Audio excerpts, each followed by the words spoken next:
Hi అండి, అందరికీ నమస్కారం అండి. ఈరోజు మదనపల్లి మార్కెట్లో ఏ విధంగా టమోటా ధరలు పడుతున్నాయి అనేది చూద్దామండి. మదనపల్లి మార్కెట్లో చూస్తే కనుక పెద్ద బాక్సులు ఉంటాయండి. రేట్ల విషయానికి వెళ్తే కనుక ఈ పొడికాయలు, మచ్చకాయలు, గోలికాయలు అనేది వచ్చేసి 150 రూపాయల నుంచి ప్రారంభం 60, 70, 80, 90, 200, 220 దాకా అనేది ఈ పొడికాయలు, మచ్చకాయలు, గోలికాయలు అనేది వెళ్ళాయండి.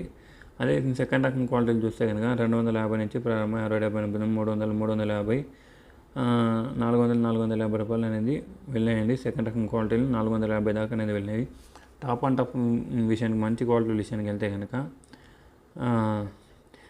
450 నుంచి ప్రారంభమై 500, 550, 600, 650, 700, 750 అనేది ఒక 2-3 లాట్లు మాత్రమే పడినవి. మిగతా యావరేజ్గా అన్ని లాట్లకు చూస్తే కనుక 600 నుంచి ప్రారంభమై 650, 60, 70, 80 అనేది అన్ని లాట్లకు పడుతున్నది. 700, 750 అనేది ఒక 2-3 లాట్లకు మాత్రమే పడింది. ఇదండి ఇన్ఫర్మేషన్ మదనపల్లి టమోటా మార్కెట్లో. ఈ ఇన్ఫర్మేషన్ మీకు నచ్చినట్లయితే మన ఛానల్ని ఒక లైక్, సబ్స్క్రైబ్ మాత్రం చేసుకోండి. Thank you for watching this video.